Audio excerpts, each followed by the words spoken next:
11 dead in northeast China. Now officials are under fire following a tragic roof collapse at a middle school gym. A pink slip for one of Beijing's most public faces. Missing Foreign Minister Qin Gang sacked in a one-sentence announcement. Speculation on why now running wild. Hello fans in China, this is Lee Kaya. A U.S.-born NBA star announcing his World Cup schedule, but this time he's representing America's biggest rival, China. And after 3 years of closed borders, North Korea is giving the green light for a major diplomatic visit. 2 delegations from China and Russia are set to arrive there soon. But what sparked the shift? What do you think? Let us know below and subscribe if you haven't already.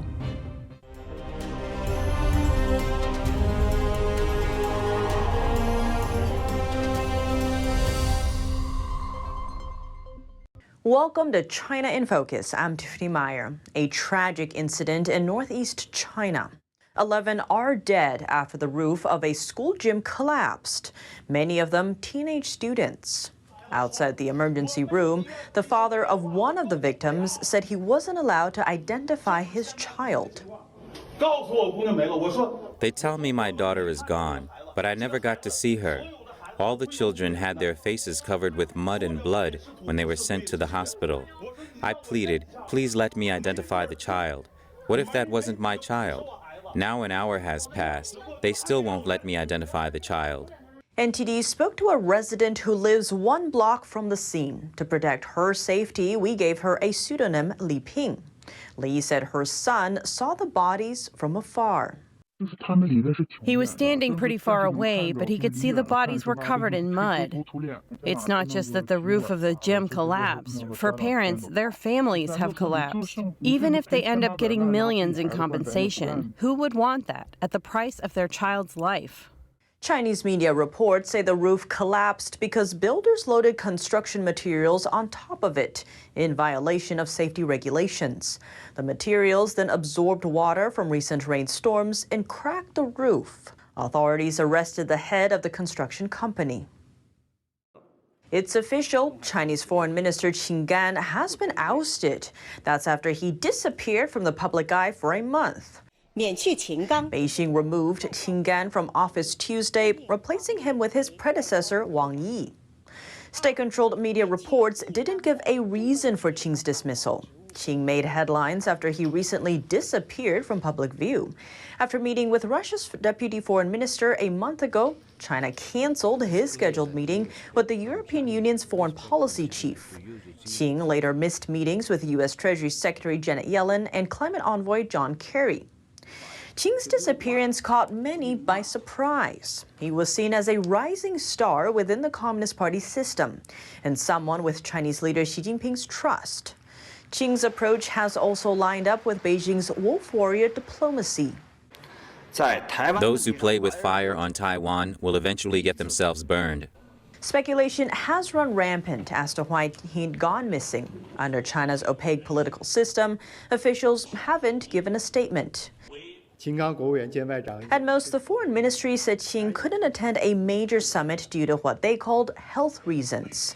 Qing's term as foreign minister lasted 7 months. The fallout from a Chinese cyber attack might be even bigger than expected. Details are coming out that weeks ago, Chinese hackers breached the email accounts of certain U.S. government agencies. Those accounts hosted by Microsoft. U.S. Commerce Secretary Gina Raimondo was among those affected by the hack. Now, a cloud security firm called Wiz is warning that hackers may have gotten access to more than emails, also OneDrive, Teams, and SharePoints. That's because hackers breached the email accounts using a Microsoft account signing key. Even though Microsoft revoked the impacted keys, a researcher from Wiz wrote that details about the hack show users may have been compromised. What's more, a security researcher is calling the findings a nightmare scenario for those assessing impact. We'll keep you updated as the situation unfolds. What role are American tech companies playing in China's rise? And as Beijing races to compete with American AI, will U.S. firms look to mitigate risks in their China investments? NTD's Steve Lance speaks to national security consultant Paul Rosenzweig to explore America's ties with the Chinese regime. Paul Rosenzweig, thank you so much for joining us.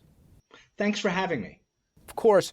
Paul, if I could ask you, how have American tech companies like Microsoft, Apple, Amazon contributed, in your opinion, to China's rapid development of AI capability, and what repercussions might we be facing as a result? Well, let's break that apart.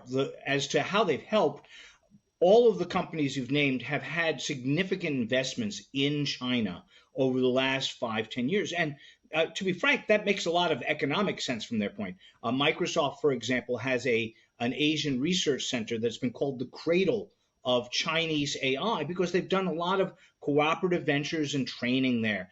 Ditto, Amazon and others, Apple, all of them have some presence in China that has resulted inevitably in the transfer of American technology, American intellectual property, if you will, to Chinese companies over there. It is, I think, beyond a doubt that American innovation is being followed by, slipstreamed by Chinese companies that are taking advantage of it. So what are the repercussions of it? The repercussions are the same as in any other technologically competitive area.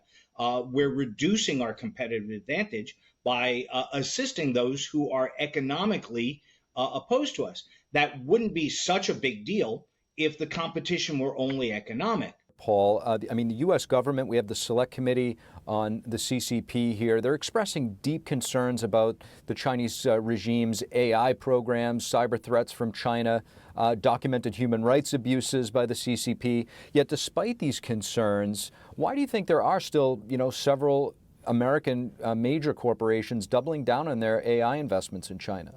I would be looking at how to de-risk my profile in China. It seems to me that the model that we want to have in mind, or that I, as a manager of a tech company in China, would want to have in mind, is what's happened in Russia over the last 2 years. The conflict in the Ukraine has led to multiple American companies having to exit Russia or reduce their investment in Russia in ways that disrupted their supply chains, that disrupted their profitability. Paul Rosenzweig, very fascinating and important discussion. Thank you so much. Thanks for having me, Steve. U.S.-born NBA star Kyle Anderson will now be known as Li Kai. The change as he takes Chinese citizenship to play for China in the FIBA World Cup. Hello, fans in China. This is Li Kai. The former NBA player just announced his Chinese citizenship on Monday, along with his new contract with the Chinese Basketball Association, or CBA. The news shocked the U.S. sports industry. In a video on Chinese social media platform Weibo, the 29-year-old pro player refers to himself by the new name, Li Kai. Kyle Anderson was born in New York City. His maternal great-grandfather was reportedly Chinese, according to Chinese media. It's unclear if Anderson already gave up his U.S. citizenship. Under China's strict immigration policy, dual citizenships are not allowed. The news echoes another case. When a U.S.-born and trained skier represented China in the most recent Winter Olympics, Eileen Gu reportedly made over $34 million from her Chinese platform. An unusual battleground emerges in Washington's standoff with China, American farmland. Leaders in the House of Representatives are introducing legislation to protect that land from foreign ownership, including farmland and sites critical to national security. Here's the story.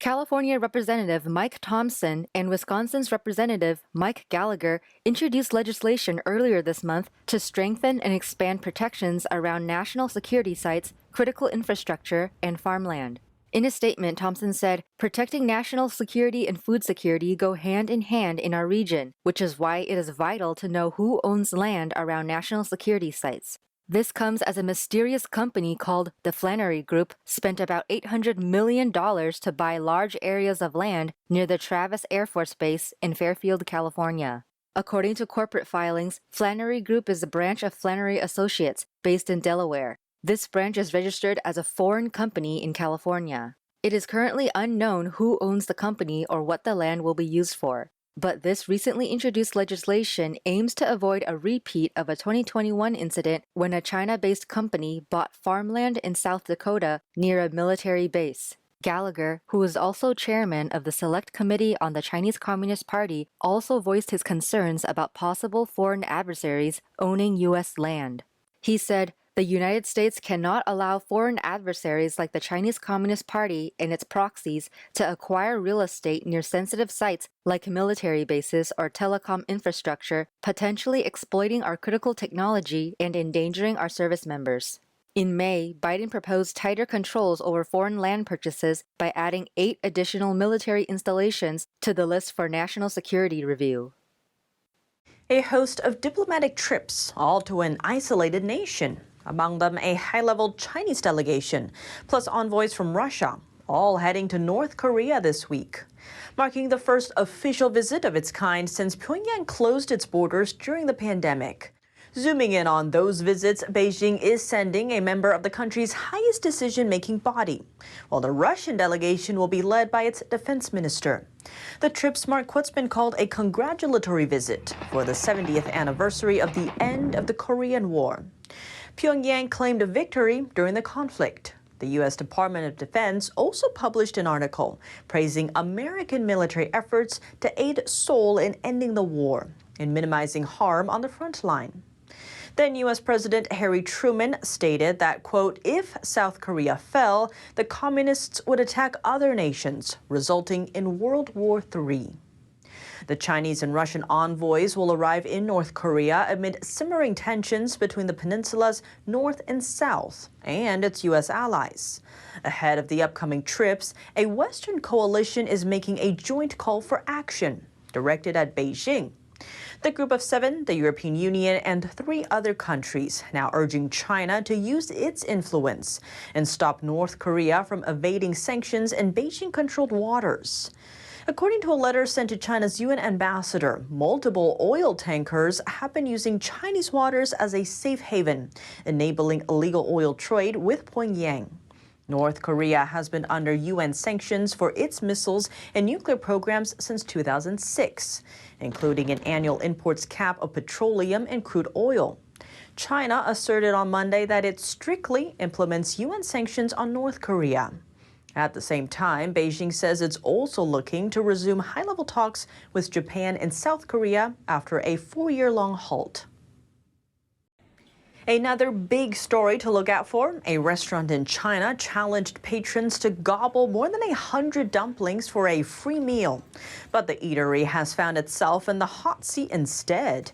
Authorities say it violated China's anti-food waste law passed in 2021.